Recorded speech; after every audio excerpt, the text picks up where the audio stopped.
7 years, no steps, no words. Then one morning, a maid turned on a record player, and everything changed. They say there are moments in life that split time, before it and after it. For Charles Prescott, it happened on a Tuesday morning, 9:12 a.m., in the middle of an ordinary week. He was sitting in his home office overlooking the wooded back lawn of their property in Fairfield, Connecticut. Calls stacked up, emails unanswered, investors waiting. But he couldn't focus. He kept replaying the same footage on the security monitor again and again. Not the footage from the garage cameras or the ones pointed at the front gates. No, he was watching the one from the living room. The footage was grainy, slightly tilted, and too far from the action. But there it was, in the middle of the rug, his son, standing, no one holding him, no one prompting him, no crutches, no harness, just those thin legs that had never supported him for more than 3 seconds, shaking, bending, then straightening. And then he took a step, and another. Charles couldn't move, couldn't breathe, couldn't speak. He hadn't seen Nathan move like that. Ever. He muttered under his breath.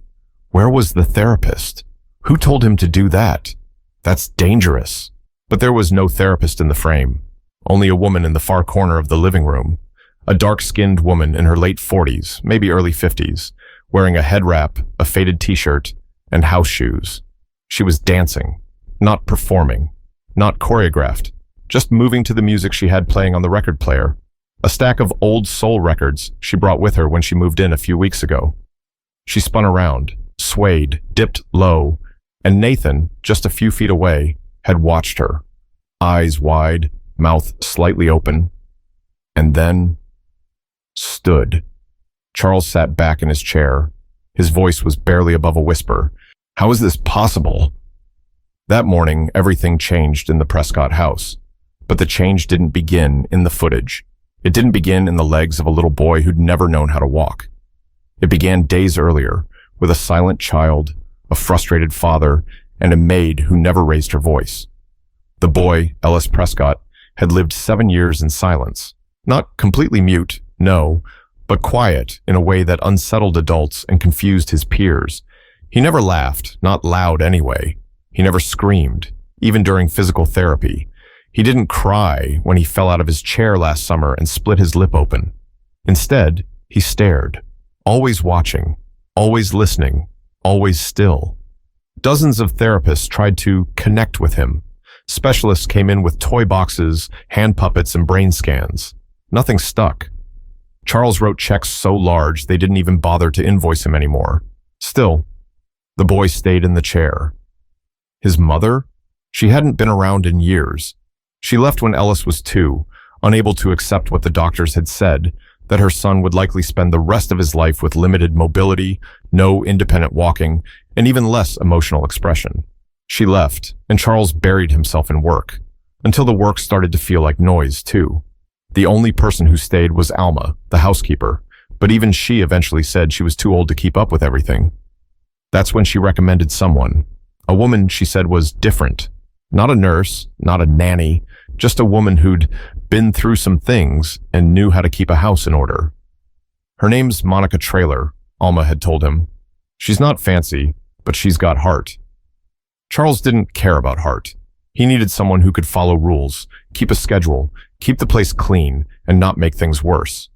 Still, he nodded. A week later, Monica showed up. With a suitcase full of secondhand clothes, a crate of vinyl records, and a photo of 2 boys in a plastic frame. Ellis didn't say a word to her when she arrived. She didn't say much either, just looked at him, smiled gently, and said, "You don't have to talk to me, baby. I'll just talk to you." And she did. Every morning, every afternoon, and into the quiet of the evenings, Monica filled the air with her stories. Stories of Macon, Georgia, of raising 2 boys without a husband, of working double shifts at the diner, of scraping by, and of singing. Always singing. Not loud, not pushy, just there, just consistent. Charles barely noticed, until that morning, when Ellis stood. But what Charles didn't know yet was that Ellis hadn't just stood because Monica danced. Something much deeper had happened in the days before. The first thing Monica noticed about Ellis wasn't his wheelchair, it was his eyes. She called them old man eyes, not in a cruel way, but in the way Southern folks say when a child seems to carry something heavy before his time. There was something behind his stare, not blank, not empty, just held back, like he was waiting on the world to show him a reason to care. He watched everything, everyone. He noticed when Monica moved the cereal from the second shelf to the first. He noticed when she folded the towels different from Alma. He noticed the way she hummed low while she cooked. He never said a word, but she saw it. His head would tilt ever so slightly when she walked by, always watching. It didn't bother Monica. In fact, it reminded her of her youngest son, Lennel. Lennel used to sit quiet just like that, she said one morning while cracking eggs into the skillet. Didn't speak till he was 4, would just sit there with his big ears and wide eyes, taking it all in like he was grading the world. Ellis blinked, but said nothing. She smiled to herself. Of course, once he started talking, he didn't stop.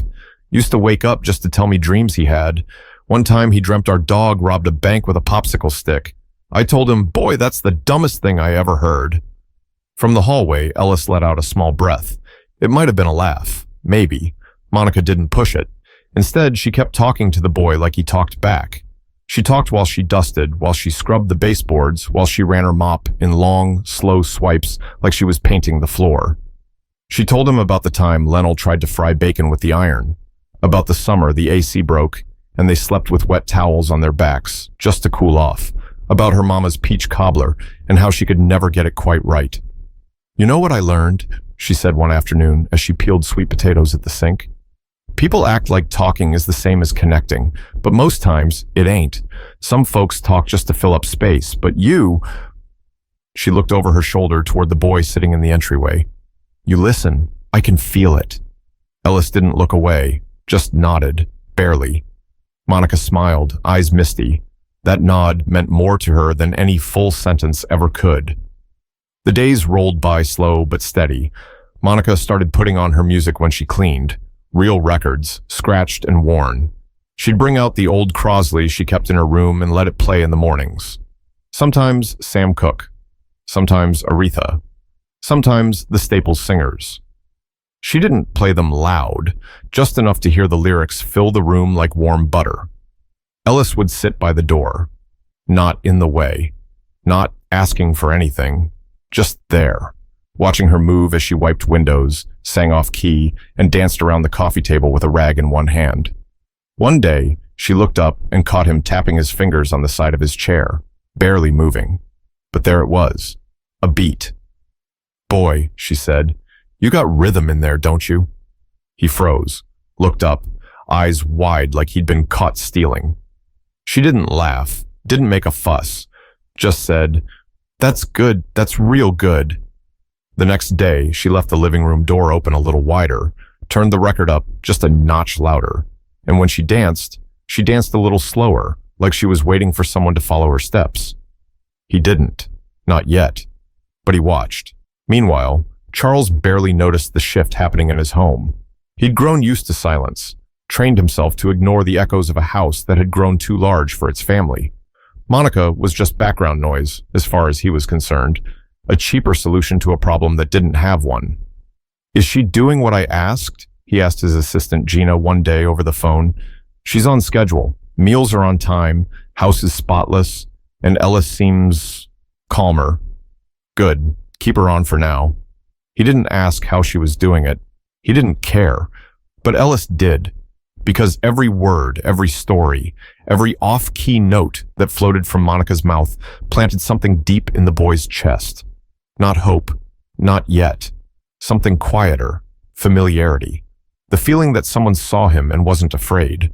But familiarity can turn into something else fast, especially when the right song hits at just the right moment. Monica Traylor didn't grow up planning to be anybody's housemaid. She wanted to be a school teacher, a first-grade teacher to be exact. Kids that age still believe in magic, she once said, and they still think grown folks know everything. But life didn't go as planned. Nothing ever did after the car accident. It was 2007. Her husband, Leonard, was driving her and the boys home from church on a rainy Sunday in Bibb County, Georgia. A delivery truck ran a red light at Pio Nono Avenue and crushed their old Honda Civic on the passenger side. Leonard died on impact. Monica woke up 3 days later in a hospital bed with a bruised rib, a dislocated shoulder, and a 4-year-old who wouldn't speak anymore. That 4-year-old was Lennell. Her other son, Kendrick, had been in the back seat and made it out without a scratch. Physically. Emotionally, though, different story. Monica had to rebuild her life from scratch, moved in with her sister for a while, took jobs nobody else wanted, dishwasher, motel laundry, even a part-time janitor at the courthouse. She never complained. But what she did do, every single day without fail, was talk to her boys. Even when Lennell didn't talk back, even when Kendrick started skipping school and rolling his eyes at everything she said, she kept talking and singing and loving them, loudly and patiently. "I know what silence feels like," she told Ellis one day while she dusted the banister. "But I also know silence ain't the end of the story, not if somebody still talks to you like you're in the middle of it." So when Monica came to work at the Prescott estate, she didn't bring a degree. She didn't bring a polished resume or a certification in early childhood development. She brought what she knew, that even the quietest children are listening, that people heal when they feel seen, and that sometimes the most powerful medicine is consistency. Monica's first few days in Connecticut felt like being dropped on a different planet. Big white house, gravel driveway longer than the street she grew up on, doors that opened with fingerprints, a fridge that talked. She'd walked through the kitchen her first night and whispered, "This place got more buttons than a space shuttle." Still, she never let it shake her. She found her rhythm quickly. 6:30 a.m. coffee, 7 o'clock breakfast prep, vacuum the East Wing by 9, bedrooms by noon. Every day like clockwork. But what she paid most attention to was Ellis. She learned that he liked his eggs scrambled soft, not firm. That he preferred toast cut in triangles. That he never wore socks unless they were dark blue. That he hated overhead lights and preferred the curtains cracked open just enough to let in the sunlight. It wasn't coddling. It was noticing. And Ellis noticed her noticing. One night, she was cleaning up the kitchen when she felt a tap on her elbow. She turned around slowly. There he was, Ellis, in his chair, holding something in his hand, a record. It was Otis Redding. She smiled and took it gently. "You want me to play this tomorrow?" Ellis gave the tiniest nod. "All right then," she whispered. "We'll give Mr. Otis a spin." The next morning, as promised, Monica placed the record on the player. The soft, gravelly voice of Otis filled the room. Monica, wearing her house slippers and an old apron, began to sway. She didn't look at Ellis, not right away. She wanted him to feel the freedom without pressure. She wanted him to just be there in it. So she moved. She stepped from left to right, hands in the air, eyes closed. She twirled once, then twice, and when she opened her eyes, Ellis was there, on the threshold, not just in his chair, standing beside it, hands gripping the armrest like he'd just climbed out of a storm, legs shaking, face pale. But his eyes were locked on her. "Baby," she whispered, "don't be scared. I'm right here." He didn't fall, he didn't run, he just stood. Monica didn't run toward him, didn't panic. She just started dancing again, slow, soft, patient, like the floor was telling a story they both knew. And Ellis took one step, then another, and then dropped slowly back into the chair, exhausted, panting, cheeks red, but smiling. That was the first time she saw him smile. She didn't scream, didn't call anyone, didn't even clap. She just walked over, knelt in front of him, and said, "Told you, silence ain't the end of your story." But Monica didn't know that the entire moment was being recorded, and someone else in the house would see it before she had a chance to explain. Charles hadn't meant to check the cameras that morning. He only pulled up the feed because the alarm company pinged him about a low battery warning in Zone 3, living room east wall. Basic maintenance, nothing serious. But when he tapped the video tab on his tablet and rewound 10 minutes just to check, he froze. There was Monica dancing in front of the coffee table, and Ellis standing. His jaw clenched, his eyes narrowed. He tapped the screen to rewind, then again, and again, watching it like it might disappear if he blinked too fast. He didn't smile, he didn't cry, he didn't even breathe for a good 10 seconds. He tapped the intercom. "Gina, my office, now." His assistant, barely 3 sips into her tea in the kitchen, hustled upstairs. What's wrong? She asked, already bracing herself for bad news. Charles spun the tablet toward her. Watch. She did, twice. Is this recent? Timestamp says it's from this morning, about 30 minutes ago. She squinted. Where's the therapist? There is no therapist. That's Monica. Gina turned to him, eyebrows raised. That's Monica? Yes. And Ellis just, what, stood up like that? He didn't answer, because that was the question rattling around in his own head. Not just how Ellis stood up, but why now? Why her? He pulled up the footage from the past week. He didn't even realize how often Monica played music in that room, or how many times Ellis sat nearby, always in the background, always watching. He rewound to the day before. Otis Redding again. Monica moving, dust rag in hand, her back to the camera. Ellis sat still, but his hand tapped the rhythm against the side of his wheelchair. Charles blinked. That wasn't a coincidence. He called Alma. Did you say you recommended this woman? Alma, now retired and living with her niece in Waterbury, answered slowly. Yes, sir. Monica Traylor, from Georgia. You said she wasn't a nurse. No, but she's got more healing in her little finger than any doctor I ever met. She's doing things with Ellis I haven't seen in 7 years. Alma was quiet for a second, then said, Some folks carry light with them. They don't need training. They don't need permission. They just walk in the room, and something changes. Charles didn't like that answer. It sounded too much like magic, and he hated anything he couldn't explain. But when he looked at the footage again, at Ellis standing, on his own, no help, no prompting, it didn't feel like magic. It felt like Monica had seen something no one else had even bothered to look for. Meanwhile, Monica was in the laundry room, humming while folding towels. She had no idea she'd just triggered the biggest shift in that house in years. Ellis had rolled himself back to the window quietly. He didn't speak. He didn't mention the steps he took. Monica didn't either, but he watched her differently now, not just with curiosity, with trust. He followed her into the kitchen when she started dinner prep, rolled slowly behind her like a shadow. She didn't turn around. You want to help me cook? She asked. Silence. Then a whisper. Huh? Cut the carrots? She paused, frozen, slowly turned. He was holding a carrot in one hand and a child-safe knife in the other. She blinked. You just spoke to me. He looked down, almost like he didn't mean to. She walked over, gently placed her hand on his shoulder and said, You want to do the onions too? He nodded. Simple, real, quiet. She didn't cry. She didn't call anyone. Just passed him the cutting board and said, Be careful with your fingers, baby. They're the only ones you got.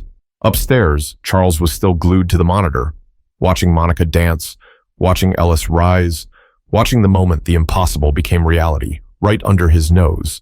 He tapped the screen, paused it on Ellis standing mid-step. He didn't feel joy, not yet. He felt something he didn't expect, shame. Because this woman, a stranger, had reached his son in 3 weeks in a way no one else had in 7 years. And he didn't even know how. But soon, he would. Because later that night, he decided to confront Monica, and he didn't come with questions. He came with accusations. That evening, just past 7 p.m., the house felt different. Not because of anything anyone said, but because of what Charles Prescott was planning to say. He waited in the living room, sitting rigid in the same armchair he rarely used, facing the middle of the room like it was a courtroom. He didn't ask Monica to come in. He waited until she passed through on her way to tidy the den and spoke flatly. Monica, sit. She turned slowly, wiped her hands on her apron. He didn't look at her. She eased onto the edge of the sofa, quiet, calm, patient. Charles stayed silent for a few seconds too long. I saw the footage from this morning, he said finally. The camera, you and Ellis. She didn't react. I saw him standing. Still no reaction, just a slight shift in her breathing. Charles looked at her for the first time. You need to tell me what happened, what you did. Did you pull him up? Did you stage that? Monica's face stayed still. Sir? Was that safe? Do you realize how dangerous that could have been? What if he fell? What if... I didn't touch him. You didn't encourage it? I danced. He watched. That's all. Charles leaned forward. You expect me to believe my son stood up for the first time in his life? Just because you danced? Monica looked him in the eyes. No fear, no apology. I don't expect you to believe anything, sir, but I do expect you to listen. He didn't like that answer, but he didn't cut her off. She continued calm but steady. That boy's been surrounded by people who talk about him like he ain't in the room. Doctors, therapists, teachers, even you. I'm not saying they're bad. I'm saying they were looking at him for what he couldn't do, not what he might do. She leaned back just slightly, the only hint of emotion showing in her voice. I didn't push him. I didn't ask him to prove anything. I just showed up every day and treated him like a person, not a patient. Charles narrowed his eyes. And you think that's all it took? No, I think that's what he needed. There was a pause. He looked down at his hands, rubbed his palms slowly. Something in her words got under his skin. Not because they were wrong, but because they weren't. She stood up. I'm not trying to take credit for your son's progress, but I won't sit here and pretend he didn't take those steps on his own. I was just dancing. Charles stood too, slower. His voice dropped. I've spent millions on the best people money can buy. All the right programs, the latest devices, and you're telling me he just needed someone to talk to him? No, I'm saying he needed someone to see him. He didn't reply, just walked toward the liquor cart, poured himself a small glass of something expensive, and kept his back turned. Monica waited another few seconds, then turned to leave. But before she reached the door, his voice stopped her. Why music? She paused. He turned to face her again, quieter this time. Why do you always play those records? Monica gave a soft smile. Because songs don't ask anything from you. They don't demand you move. They don't get frustrated if you don't talk back. They just keep playing. And sometimes, when you're ready, your body remembers how to listen. That night, after she went to bed, Charles stayed in the living room. Didn't touch his drink, didn't check his emails. He just sat. He pulled up the footage one more time. Ellis, watching, Monica, dancing. And then, those steps, slow, shaky, but real. Upstairs, Ellis couldn't sleep. He stared at the ceiling for a long time, trying to put words to the things he was feeling. He didn't have many, just fragments. He thought about Monica's singing, the way she moved like she belonged in the house, the way she never asked him to perform but still made him feel like he could. He closed his eyes and whispered, to no one in particular, I'm not scared anymore. The next morning, Charles came downstairs earlier than usual. He stepped into the kitchen and saw Monica stirring oatmeal at the stove. Ellis sat at the table with a coloring book. Good morning, Charles said, voice rough from the weight of too many thoughts. Monica nodded. Morning, Mr. Prescott. He walked over to the table, looked at the drawing. Is that a record player? Ellis gave a small smile. Monica spoke without turning. He said he wants to learn how to use mine. Charles nodded. Maybe we should get him his own. She turned, surprised. He didn't look at her, just said, if he's going to stand, might as well let him dance too. But even as peace began to settle, something else was coming. A deeper truth about Monica's past that would shake the house one more time. 2 days later, the footage went public. It wasn't Monica. It wasn't Charles. It wasn't even Ellis. It was Gina. She didn't mean to cause trouble. At least that's what she told herself. But after seeing the video of Ellis standing, raw and untouched, something inside her shifted. She'd followed Charles for years, watched him chase results and reputation like they were survival. She'd watched Ellis grow up without a real childhood. And for once, she thought people deserved to see something good. So she clipped 30 seconds of the footage, no names, no faces, and shared it on a private Facebook group for parents of children with neurological disorders. She captioned it, Sometimes, something unexpected sparks everything. She never imagined it would be downloaded, reposted, and viewed over 4 million times in 48 hours. The calls started first, news outlets, morning shows, pediatric researchers. Then came the comments, thousands of them. I'm crying. I've never seen anything so pure. Does anyone know who this is? I'm a therapist and I'm stunned. Is that Otis Redding in the background? Whoever that woman is, she's an angel. Please, someone help me find her. I want to thank her. Monica found out when she opened her phone and saw a picture of her own back on a news article. Mysterious maid sparks miracle. Boy with neurological disorder takes first steps. She stared at the screen like it belonged to someone else. She'd come to this house to clean floors and warm food, not become a headline. Charles was livid, not at Monica, but at the loss of control. He stormed into Gina's office the moment he saw the article, threw the tablet down on her desk. You did this? Gina tried to explain. It was meant to inspire. Just the clip, no names. I don't care what you meant. This is my son. She stood her ground. And that woman saved him in a way none of us did. Maybe people need to see what's possible. Charles shook his head. This isn't about possibility. It's about privacy. Then say that, she snapped. But don't pretend like this is about Ellis. This is about you losing control of the story. That hit him harder than he expected, because it was true. Downstairs, Monica sat at the kitchen table, staring at her phone, tears in her eyes, not from joy, from fear. She knew what media attention could do. She'd seen it once before. When her son Kendrick got into trouble at 16, the headlines didn't say struggling teen. They said black boy from the South with a record. He lost job interviews before he ever got a chance. Lennell stopped talking again after that, too scared someone would come for him next. That's why Monica kept her head down. That's why she never posted photos of herself. That's why she didn't even tell Charles about her past. She wasn't hiding. She was surviving. So now, with her name floating around online, her stomach turned. Later that night, Charles found her sitting on the back porch, staring into the woods. He cleared his throat. She didn't turn. I'm sorry this happened, he said. Still, she didn't speak. I should have protected your privacy. I should have made sure that video never left the house. She looked up at him finally.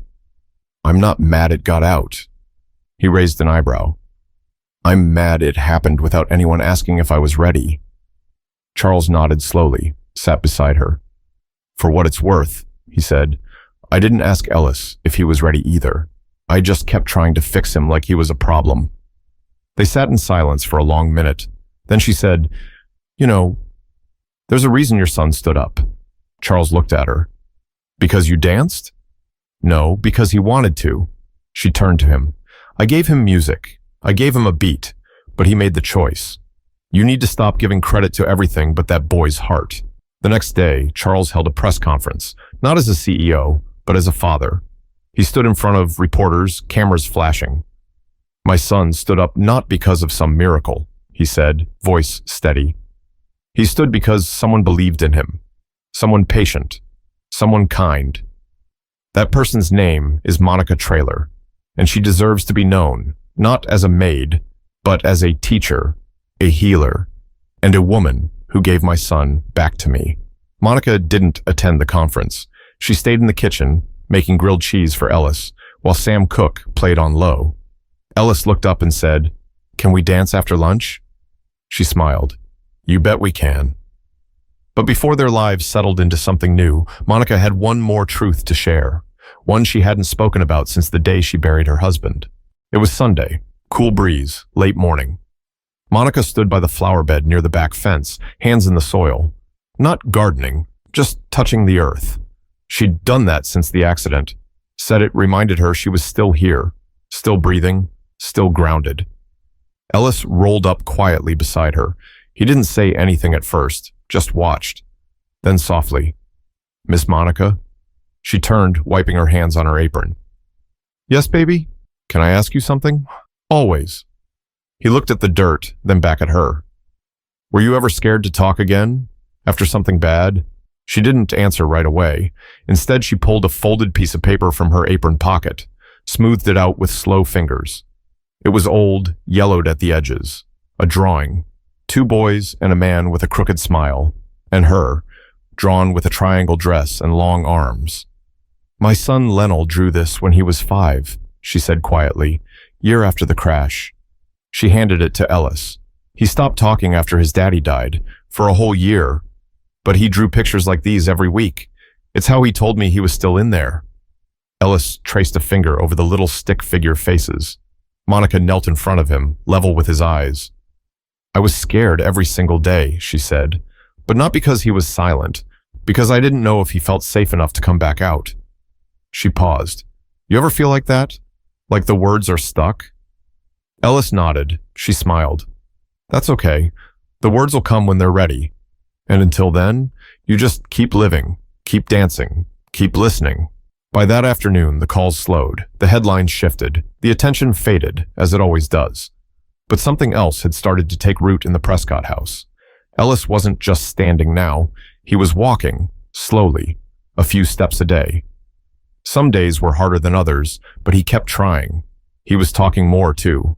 Short sentences, still quiet, but clearer, and always with Monica. Charles, for the first time in years, stayed home more. He stopped scheduling back-to-back calls, sat in the living room, listened to records, asked Ellis what he was drawing, even tried dancing once. It was stiff and terrible.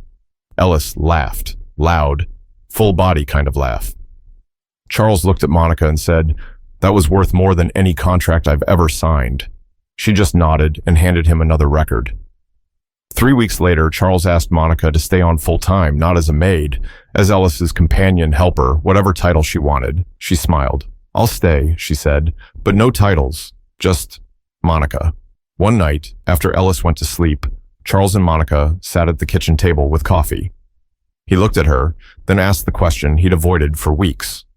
"Why did you come all the way up here, from Georgia?" She stared into her cup for a long moment, then said, "Because after Linnell passed, I needed to feel like I could still reach somebody." He froze. "Linnell passed?" She nodded slowly. 3 years ago, sudden asthma attack, gone before the ambulance got there. Charles said nothing. What could he say? Monica looked at him gently. "I don't talk about it much. Still hurts too deep. But when Alma called me about this job, said there was a little boy who never smiled, I felt something pull me." Charles's voice was barely above a whisper. "You saved him." Monica shook her head. "He saved me." That night, Monica stood at the doorway of Ellis's room, watched him sleep, his legs curled, his chest rising slow and steady. She whispered, "Thank you, baby, for letting me in," and turned off the light. Sometimes, the people we expect the least from are the ones who change everything. Sometimes, healing doesn't come from a clinic or a manual. Sometimes, it's a song, a quiet room, a woman with tired feet and an open heart, and a boy who was finally ready to stand. If this story meant something to you, share it. You never know who needs to hear it today.